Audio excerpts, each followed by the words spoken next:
Good afternoon, men and brethren. Today we're going to do a little experiment. There's been a lot of going back and forth on the tall solenoid versus the short solenoid on generator fuel inlet shutoff solenoids. So I've kind of cobbled together a little rig here. This is, if you don't recognize it, this is just a standard YouTube manometer, except it's a big one that's made out of stuff that I had laying around in the shop. Now, on a standard YouTube manometer, you push down an inch of water column, you push up an inch of water column. So the difference in between your high leg and your low leg is your pressure in inches of water column. Well, in order to kind of make everything work easier to see here, I've just measured these out. These ticks are 2 inches apart, and I've labeled them in inches of water column read off of the right side. So this is 4, 8, 12, 16, 20, 24, 28, which is about 1 psi, 32, 36, 40, 44, 48, 52, and so on. So let me get the camera repositioned here and we'll look at some other stuff.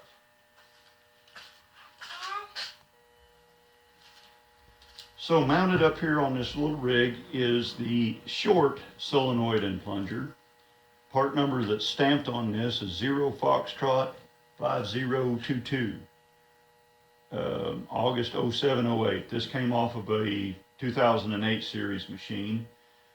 This one, the tall solenoid that I've got in my hand here, is dated September 3rd, 15, and it is a 0 Juliet 7137.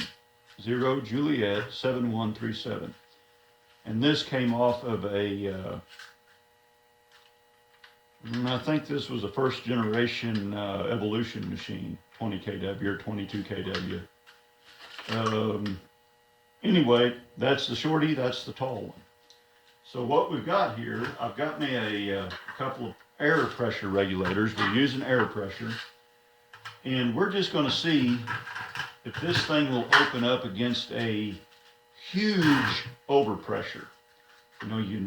Y'all know you're never supposed to hit these things with more than about 12 or 13 inches of water column on your lockup. It's stamped right on the casting of the pressure regulator, the internal regulator, 12 inches max. I think the sticker on the back side of them says 12 or 13 inches max. I can't remember now. But we're going to hit this solenoid with a lot of pressure and just see what happens. Now, my power supply that I'm using for this is a 12-volt battery charger. And we're going to test it at 12 volts, 6 amps, setting on the little cheapy battery charger. And we're going to test it at 6 volts, I think 2 amps on the little cheapy battery charger. And we're just going to see how much pressure this thing can open against. So let me get the camera repositioned again.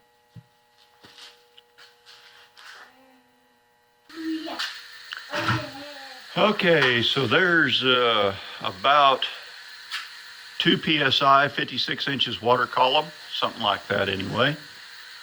Hit it, bud. I got my helper boy. And you can see that's the short solenoid there is having no problem at all opening at 2 psi. Let off of it, buddy. Let off. And of course, my regulator setup is not very good, but it is what it is. Hit it again, one more time. Okay. Oops, wrong one. Well, I can use that one too. Do it. There's 52 inches.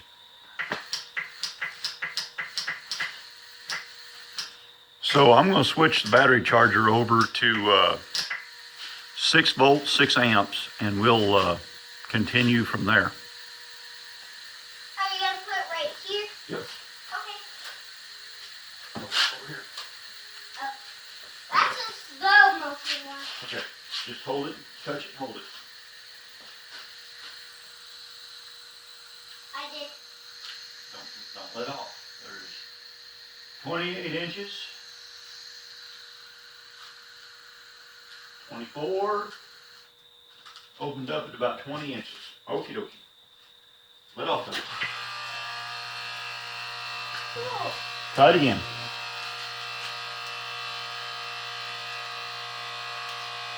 Okay, they're at 6 volts. It opened up at roughly 20 inches. And I did this a lot off camera, and 20 inches was about where it opened up every time on 6 volts. So I'm going to go switch over and put the tall solenoid valve on it. We'll play with it for a little bit. Okay, so now we're about at 56 inches of water column, about 2 psi. This is 4 times the working pressure maximum, and we've got the tall solenoid on it. Okay, hit it, buddy. Okay, Dad. And it opens. Try it again.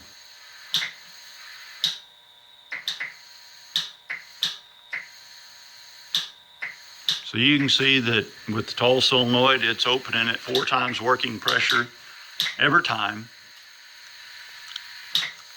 So now we're going to drop it down to 6 volt and see what happens there. See where it'll open up at 6 volts.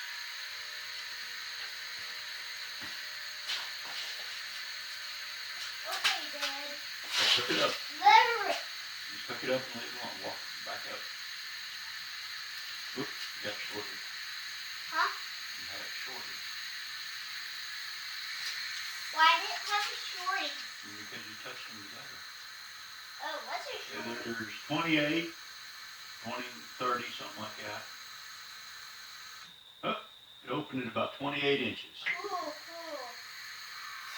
Too cool. Leave it alone. Leave it alone. Hey, Dad, you're hitting my part.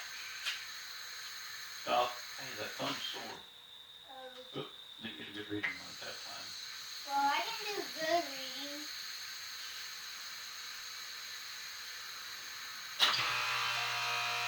I can do some good reading from that Oh, thing. you can? Yeah. Really?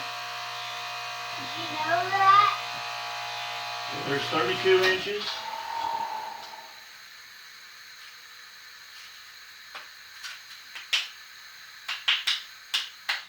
And 28.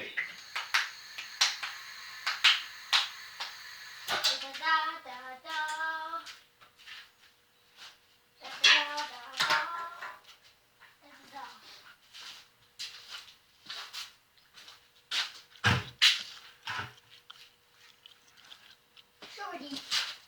Come here. Okay. So there you go.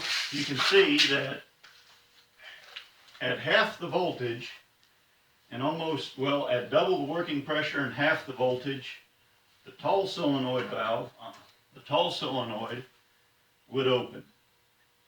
And at half the voltage and 1.5 times the maximum working pressure, the small solenoid opened.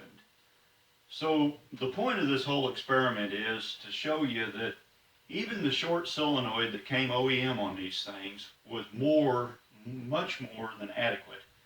At 12 volts, coming off of a battery charger, which has got no amps capacity, it's like 6 amps maximum on 12 volts. This thing opened with the short coil, or the short solenoid valve, at over 4 times the working pressure, and it did it reliably. It did it every time. Drive safe, watch for deer. Yeah, drive safe, watch for deer. But my point of this whole thing is just to show that don't just change out solenoid coils because you think that might be the problem because you read it on Facebook. Facebook is not the most accurate source of information. And of course, this is going to be posted on Facebook. So, you know, it's like Abraham Lincoln said, don't believe everything you see on the internet. Anyway, y'all drive safe, watch for deer. Yeah.